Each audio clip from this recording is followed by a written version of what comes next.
See, you're already healing faster. You're gonna do great. Hello, how are you? I'm all right. How are you? Come on, lady in red. Yes, we decided that if we're going to be doing this from home, we're going to, try and make something happen. I'm right there with you, girl. Well, congratulations. This is so exciting. This huge action film for Netflix with the one and only Charlize Theron and Gina Prince-Bythewood. What is it like being a part of the old guard? Man, it's crazy. I mean, that was, the opportunity to work with them. That was what first got me excited about the project before I had even read the graphic novel or read the script. I'm just like, wait, I get to be directed by Gina and work alongside Charlize. I'm in. But man, I mean, this is a huge thing for my career. So I'm excited. Well, in working with Charlize, we're literally going toe to toe with one of the baddest action stars in the business. And I understand your first day on set was that fight scene? Yes, ma'am. They threw me right into it. But I mean, I'm grateful for it. Like, of course, obviously, I'm like, oh my goodness, like, what have I gotten myself into? But I think it was really essential for the relationship, that Charlize and I had to build that kind of mirrored Andy and Niall's relationship to kind of, start in that place and start in a place where even though we're fighting against each other, we still have to support each other and look out for each other. And so I honestly think that was the best place for us to start. Well, okay, so we've talked about you as Niall, but what was it like as Kiki being like, I'm now going to be like play fighting with Charlize Theron? I definitely. I said, and it's not play fighting either. Y'all trained hard and seriously for this role. Yeah, we did. And I mean, that was one of the blessings about it, is that we did get so much time to train. So at first, they were doing a lot of stuff with us individually, and then they brought us together. So we got to start, I don't know, training together and experiencing what it was like to, kind of dance with this other person.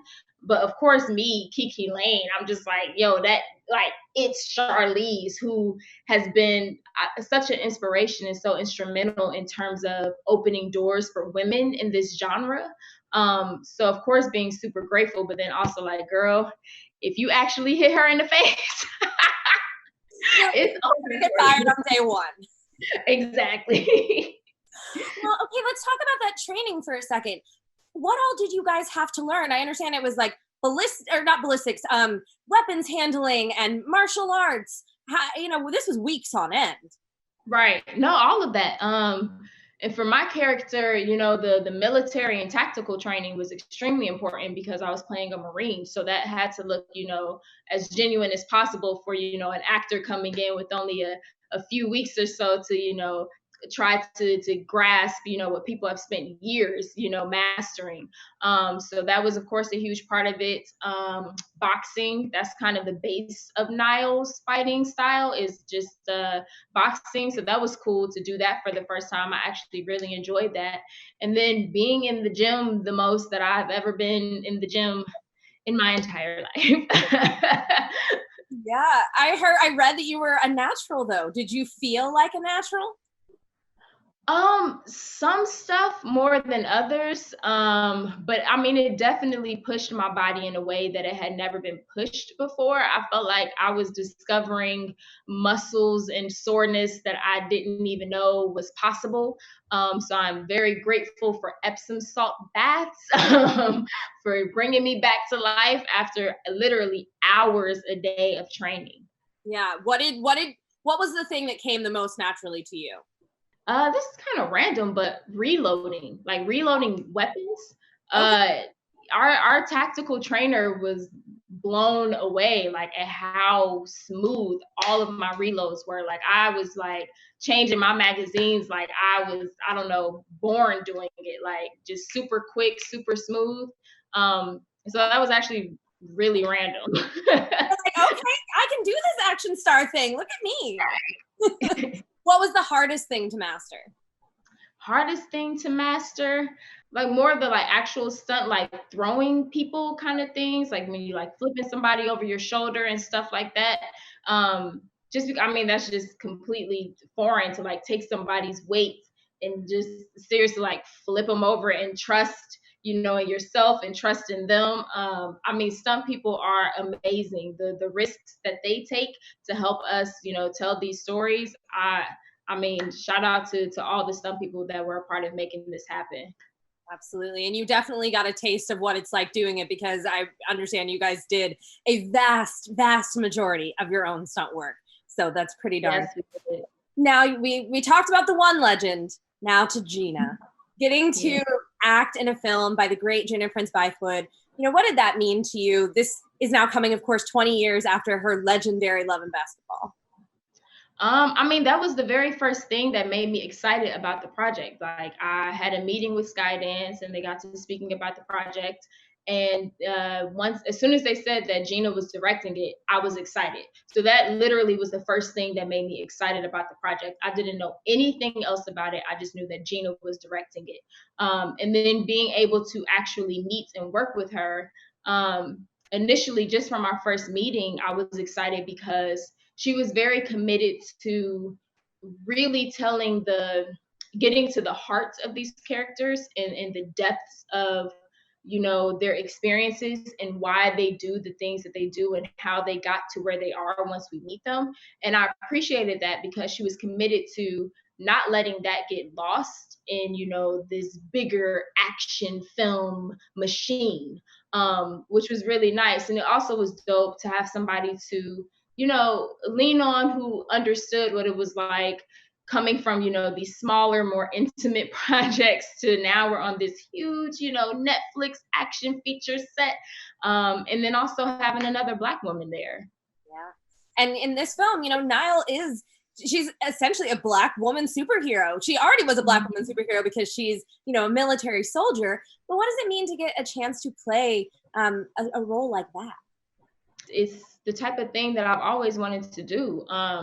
You know, I feel like my biggest goal with my career is to step into roles and into spaces that, you know, actresses that look like me have been left out of, and showing that we're just as capable and that we belong in these roles and these stories just as much, especially because there are Black female superheroes in real life that really exist. So it's just like, why don't we see that in film more? And so I'm grateful to be a part of being a representation of that and showing the strength that we have in that way. Like you said, you know, this is an opportunity also led by a Black woman director and having another Black woman on set, and also the strides that Charlize has made as, you know, earlier when I called her like the baddest action star on the planet, I mean that specifically. Right. Yeah. Exactly. And that's what both of us want to do. We wanted to stop being like a surprise that, you know, this female-led action film was, you know, so dope. It's like, why wouldn't it be? We kick ass on a daily basis just as much as men do. We're out here fighting just as much as men do. Like, it's not like this isn't a real thing. So it's just, I don't know, trying to get to that place where it's just like, yeah, this is what we do and it should be seen on screen. Should be seen all the time. And this one, of course, is based on the graphic novel. You said you read it before you started filming. What was it about the graphic? Well, actually, I already know why you signed on to the project, but I guess more of, you know, this is a bigger role for Nile in the film than she has in the graphic novel. So what was it like kind of expanding the character and getting to go into new realms that, you know, fans are not necessarily going to know what happens? No, I was excited about that and excited to work with Gina and Greg on expanding that and, you know, feeling heard, you know, as they were trying to make this character more rich. Yeah, that was really cool to feel like I was able to really offer, you know, some of my personal experience into that.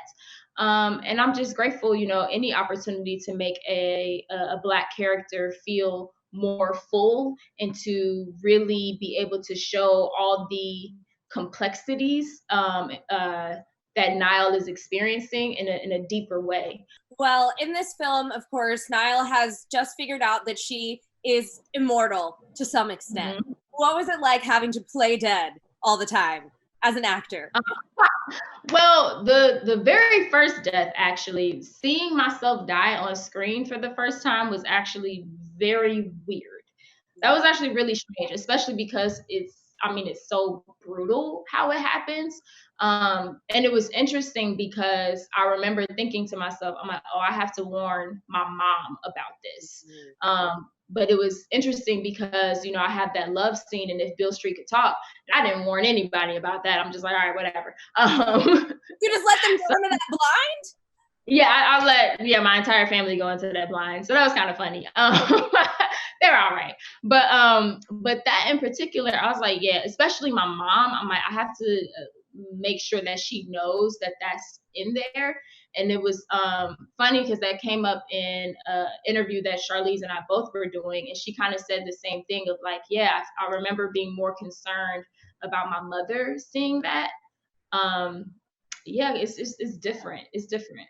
Well, it's a kind of a traumatizing thing because even though it's fake, like it still looks very real when things happen like that on screen. Yeah, exactly. And like, again, in the way that it happens for me, I'm just like, oh, that's a lot to watch. And I just couldn't imagine being a parent, just because that's such an unnatural thing in and of itself when a parent loses a child. And even though we know it's fake, sometimes, you're watching a movie or a TV show, and you feel that thing. You're so in it, you're so with those characters. So yeah, I definitely was like, okay, let me make sure mom is, somewhat prepared for that. Yeah, what did she say? What did she think? Has she seen it yet? No, she hasn't seen it yet. Okay. Right. So yeah. So we'll see. She's also so emotional. That's also what it is. Like, I have one of those super emotional mamas, like just ready to cry about anything, one of those super proud, look at my baby mamas. Like, so I'm just loaded that gun. Look at her. She's over there, yes, on the sideline, like there she is. So just making sure, that she's always gonna be supportive, but there's just certain things I'm like, okay, you know what? Sometimes that line gets a little blurred, and I just want to make sure she's all right. Yes, being a good daughter. Now, in this film, Andy is a mentor to Niall. So I'm curious, in what ways was Charlize a mentor to you? Honestly, it was just from day one, just being able to watch her, just seeing, what she brought to set, the confidence that she had, the amount of work that she came to set with was super inspiring. And just her knowledge of creating a film and creating an action film and telling a story through action. Yeah, I was blown away. And again, like, this is a woman who has been such a huge part in really showcasing, the abilities that women have to tell these stories and to lead these stories. So for my entry into it to be alongside her, I really couldn't have asked, for a better entry into the action genre. When you first met her, did you have like a favorite that you were trying to not fangirl about? Because I always go, for me, straight back to Italian Job. Like, that's my first favorite. Okay. Oh yeah, long time stan. Honestly, it's kind of everything for me, just because I really want that type of career where there's just so much variety, and she's done such great work in so many different genres. And so, I'm just honestly blown away by everything that she's done, because what that means for a woman to have been able to have that type of variety in her career and to be able to tap into all the different worlds that she's tapped into. I'm like, that's exactly what I want to do. I want to be able to say I've done, every genre there is. Yeah. Very last thing, in having her on your list now, and Gina after Regina King, what is it you take away from working with those three women? Since we've already talked so much about Charlize, would love to hear something about Gina and Regina as well, something they've given you. What's amazing about all these women is, the amount of experience that they have, and how much time they've been in the industry, but how real they are. I've been very, very lucky in that regard because, I mean, we've all seen it. A lot of people get into this industry and really lose themselves. And the three of them, and I'll even add Sherry from Coming to America, these are women who have remained true to themselves. They know what they want. They believe that they're going to get it, and they're not going to sacrifice their integrity to get it. And I know that it's not by accident that I've been placed around these type of women so early in my career, so that I know wherever I go, I don't have to give up the truth of who I am to get to where I'm trying to get to. Well, we can't wait to see as you continue. Congratulations on this, and can't wait to see you in Coming to America, and we'll see you again for that. Maybe virtually, maybe in person. Who knows what the world has in store. Well, thank you so much.